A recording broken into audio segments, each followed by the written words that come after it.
Hey, bonjour à tous et bienvenue dans cette nouvelle vidéo. En ce dernier jour de 2021, je vous propose de faire un voyage en France, mais plutôt dans le temps, c'est-à-dire il y a quelques centaines d'années en arrière. Du coup, rendez-vous au XVIIe siècle, à la découverte de celui qu'on appelle le Roi Soleil. Oui, c'est bien de Louis XIV que j'avais envie de vous parler aujourd'hui. Me demandez pas pourquoi, j'en avais envie, c'est tout. Alors, vous êtes prêts? C'est parti! Qu'on se le dise, une seule vidéo sur Louis XIV, ça suffira pas. Il y a bien trop de choses à dire sur lui pour que tout rentre dans une seule vidéo. Parce qu'il faut pas oublier qu'il a quand même régné plus de 70 ans, et donc, il a fait beaucoup de choses dans sa vie. Je vous propose donc que pour cette première vidéo, on se concentre sur les premières années de sa vie, à peu près, je pense, jusque vers ses 15 ans. On va commencer par la base, sa naissance. Louis est né le 5 septembre 1638 dans le château de Saint-Germain-en-Laye.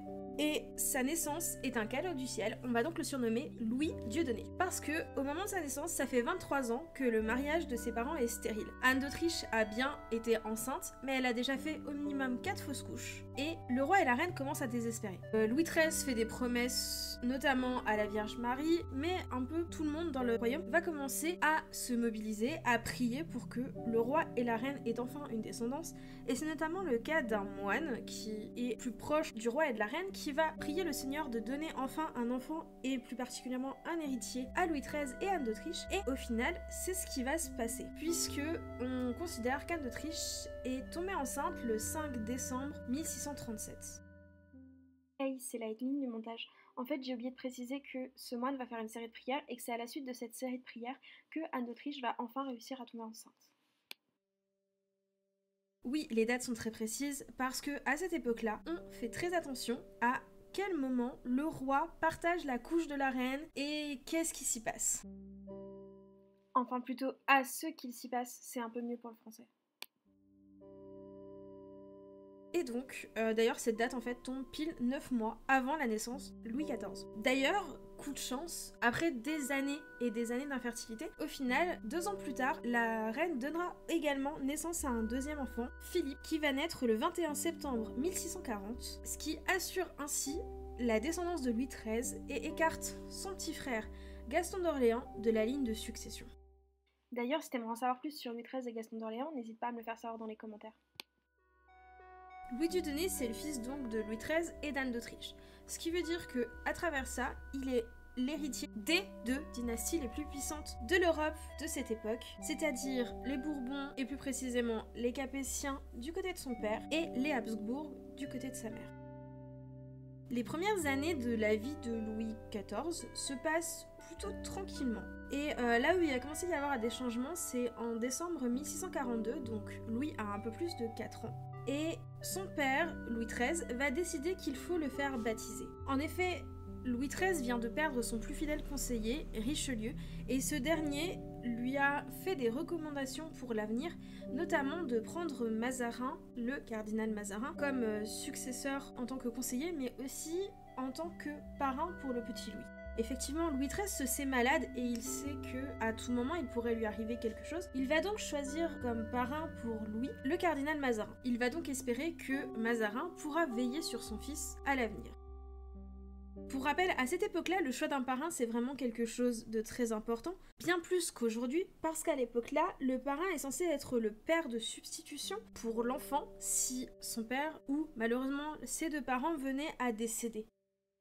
Et au final, Louis XIII a eu le nez fin puisqu'il va décéder quelques mois plus tard, le 14 mai 1643, laissant ses fils Louis et Philippe orphelins de. Louis XIII était bel et bien malade et il décède de la suite d'une maladie chronique, la maladie de Crohn. Oui, je me permets de dire ça parce qu'aujourd'hui, avec le recul, on a pu l'identifier comme étant cette maladie-là. Seulement à 4 ans et demi, Louis XIV est bien trop jeune pour régner. Il va donc falloir trouver une solution pour que quelqu'un l'aide à régner. C'est donc sa mère Anne d'Autriche qui va prendre la régence du royaume en attendant que Louis soit en âge de régner à la place de son père. Et cette dernière choisira d'être aidée par le cardinal Mazarin afin de poursuivre la politique de son défunt mari. Mais là-dessus, j'y reviendrai un petit peu plus tard quand on parlera un peu plus du début du règne de Louis XIV.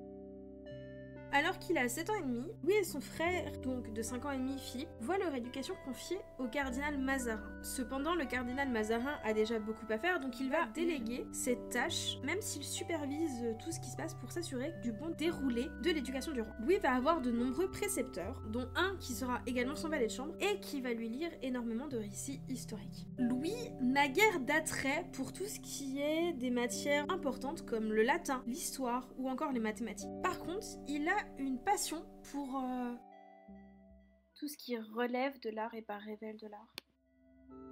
Comme la peinture, la musique ou encore la danse. Louis aime beaucoup danser. Enfin, à partir de l'âge de 7 ans, ce qu'on appelle l'âge de raison, on va se focaliser sur le fait d'éduquer le petit Louis. Et l'éducation d'un roi ne serait pas complète sans une certaine partie, bon, un peu plus tardivement forcément, lorsqu'il a l'âge, Anne d'Autriche s'est également assurée de lui trouver une préceptrice compétente pour lui apprendre l'art du corps. Vous voyez ce que je veux dire? Enfin bref, on lui a donné des cours pour lui apprendre à faire des bébés. Je vais pas utiliser le vrai mot, parce que j'aimerais rester YouTube friendly. Et bien sûr, à côté de ça, on lui apprend petit à petit à comment devenir un bon roi et ce qu'il faudra qu'il fasse lorsqu'il sera en âge de régner par lui-même. D'ailleurs, en parlant de règne, est-ce que vous connaissez la formule consacrée? Je vous laisse un petit peu de temps pour réfléchir. Est-ce que vous avez déjà entendu « Le roi est mort, vive le roi ». Ça en fait, c'est la formule que l'on dit lorsque le roi régnant vient de mourir. Pourquoi le roi est mort, vive le roi? Le pays ne peut pas rester sans roi. De fait, immédiatement après la mort du roi, on proclame le nouveau roi. Le roi n'est pas encore sacré, il sera sacré au moment où il sera en âge de pouvoir régner par lui-même, mais par contre il est déjà roi à partir même du moment où le précédent roi vient de rendre son dernier souffle. Ainsi, c'est dès le 14 mai 1643, alors même que Louis XIII vient tout juste de mourir, que Louis Dieudonné devient roi sous le nom de Louis XIV. Comme je l'ai déjà rapidement évoqué, à 4 ans et demi, Louis est beaucoup trop jeune pour régner seul. Louis XIII, de son côté, avait pris des dispositions avant sa mort pour essayer d'organiser la régence. Cependant, Anne d'Autriche ne l'entend pas de cette oreille et ne l'accepte pas. Elle va donc se rendre face au Parlement avec son fils et faire casser le testament de Louis XIII. Elle va demander au Parlement de lui confier la régence. N'oublions pas, Anne d'Autriche vient de la famille des Habsbourg. Elle aime l'idée également d'avoir du pouvoir et, contrairement à ce qu'on peut penser, à cette époque, les femmes avaient quand même un certain point de vue sur ce qui devait se passer en politique, comment ça devait se passer, et Anne d'Autriche ne l'entendait pas de cette façon et ne comptait pas rester bien sagement dans l'ombre pendant que quelqu'un d'autre prendrait la régence pour son fils. Ainsi, elle obtient du Parlement le droit d'être la régente et, de façon assez surprenante, elle va quand même demander au cardinal Mazarin de devenir son premier ministre et de l'aider dans cette tâche. Pourquoi je dis surprenante? C'est parce que du coup, Mazarin avait été choisi par Louis XIII et on connaissait Anne d'Autriche pour entrer régulièrement en conflit avec Richelieu, et donc on ne s'attendait pas à ce qu'elle choisisse le successeur de Richelieu pour l'aider dans sa tâche. À cette époque-là, alors qu'elle vient d'obtenir du coup la régence, Anne d'Autriche décide de quitter le palais du Louvre qu'elle trouve trop désagréable à vivre pour s'installer au palais cardinal, un palais qui a été légué par Richelieu à Louis XIII et elle va en faire le palais royal et c'est là du coup qu'elle va éduquer ses enfants. Louis est encore un enfant, c'est toujours sa mère qui opère la régence et il n'a qu'une dizaine d'années lorsque un mouvement contestataire va prendre forme en France, c'est ce qu'on va appeler la Fronde. Elle va avoir lieu en deux parties. Tout d'abord, c'est les parlements qui vont contester le pouvoir royal, l'autorité royale, et puis, quelques années plus tard, ça va être finalement la noblesse des pays. Pourquoi on se révolte contre l'autorité, contre le pouvoir royal? En fait, c'est parce que la politique qui est mise en place par les différents rois depuis 50, 60 ans, puisque du coup c'est depuis Henri IV, est problématique. En fait, on entre dans ce qu'on appelle l'absolutisme, et en gros, l'absolutisme, c'est quand le roi a tous les pouvoirs et qu'il ne le partage avec plus personne d'autre. C'est quelque chose qui est très dur à accepter pour la noblesse d'épée notamment, ou encore pour les parlements qui voient leur pouvoir diminuer. Et pourquoi ça éclate à ce moment-là? C'est parce qu'en fait, le meilleur moment pour essayer d'attaquer et de changer les choses par rapport au pouvoir royal, c'est d'utiliser les périodes de régence. Cette période va durer jusqu'en 1653, donc environ 5 ans, un petit peu plus de 5 ans en réalité. Et ça va être une période... Non mais au secours quoi. Et ça va être une période qui va laisser énormément de séquelles psychologiques qui va traumatiser Louis XIV. Si les événements de la Fronde vous intéressent, n'hésitez pas à me le dire en commentaire, ça pourrait faire l'objet d'une vidéo parce qu'il y a vraiment beaucoup trop de choses à dire et je peux pas m'étendre trop sur le sujet maintenant.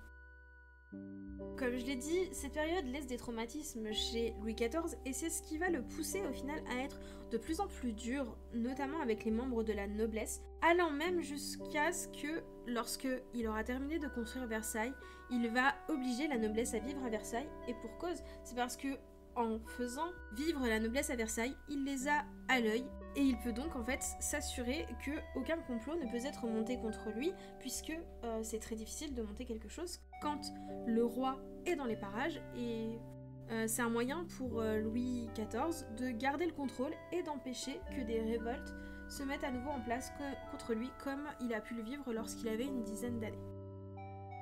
Mais revenons à nos moutons, revenons un peu plus tôt dans les premières années de Louis XIV. Si t'as un doute, oui, j'allais bien dire Louis XV à la place de Louis XIV. C'est en octobre 1453, alors qu'il a 15 ans, que Louis XIV va convoquer un lit de justice. En gros, il convoque le Parlement pour faire acter sa décision. C'est à peu près ce que signifie un lit de justice. Il arrive avec des gardes, ce qui est assez surprenant pour l'époque, parce qu'en général, le roi, il n'essaye pas de trop s'imposer face au Parlement, puisque du coup, normalement, on respecte les décisions du Parlement. Et à ce moment-là, Louis XIV va faire fort. Par ce lit de justice, il bannit de Paris certains frondeurs de la noblesse, et il interdit également au Parlement de prendre part aux affaires de l'État. C'est-à-dire qu'à ce moment-là, il révoque le pouvoir du Parlement. En gros, Louis XIV vient de monter l'absolutisme à son paroxysme en récupérant réellement tous les pouvoirs et en retirant également au Parlement les quelques pouvoirs qui lui restaient. Et quelques mois plus tard, le 7 juin 1654, Louis XIV est officiellement sacré roi à Reims par l'évêque de Soissons. Cependant, même si, ça y est, Louis est le seul à régner, il n'y a plus de question de régence, il est le roi. Il va tout de même continuer à s'appuyer sur Mazarin pour s'occuper des affaires politiques, puisque lui, ce qu'il veut, c'est finir de se consacrer à sa formation militaire auprès du vicomte de Turenne, qui est alors maréchal de France. Vous le savez peut-être, la guerre a toujours été quelque chose d'important pour Louis XIV, et donc pour lui, il était important qu'il puisse finir de se former militairement avant de prendre complètement les rênes de son pays. Et on va donc s'arrêter là pour aujourd'hui, puisque, vous le verrez, Louis XIV meurt en 1715, là il a qu'une quinzaine d'années, il y a encore beaucoup de choses qui vont se passer, et donc beaucoup de choses à dire. D'ailleurs, je tiens juste à vous dire avant de vous laisser que je m'excuse de ne pas avoir réussi à sortir de vidéo au mois de décembre à part celle-ci, mais c'était vraiment trop compliqué avec mon travail pour faire une vidéo, on va dire, assez qualitative. Donc j'ai préféré ne pas en sortir que de sortir des choses qui ne m'auraient pas plu et qui m'auraient de toute façon agacé de sortir. Et juste avant de passer à la fin du coup de la vidéo, j'aimerais juste que vous puissiez me dire s'il vous plaît en commentaire si ce petit truc que j'ai ajouté au montage, du coup de vous parler, de rajouter des petits détails quand j'avais oublié quelque chose, vous plaît ou pas, pour savoir si je recommence pour la prochaine vidéo ou non. Enfin bref, j'espère que cette vidéo vous aura plu. Et moi je vous retrouve donc dans 2 semaines, le 14 janvier, pour un nouvel épisode. Ah bah oui, parce que ceux qui ne me suivent pas sur Discord ne le savent pas encore, mais maintenant, les vidéos, ce sera un vendredi sur 2 à 20h. Comme d'habitude, si cette vidéo vous a plu et que vous voulez me soutenir, n'hésitez pas à vous abonner, activer les notifications pour ne pas rater les prochaines vidéos, à laisser un commentaire et à liker. Et puis d'ici là, moi je vous souhaite du coup une bonne année 2022. Je vous fais des gros bisous, je vous dis à bientôt. Ciao ciao.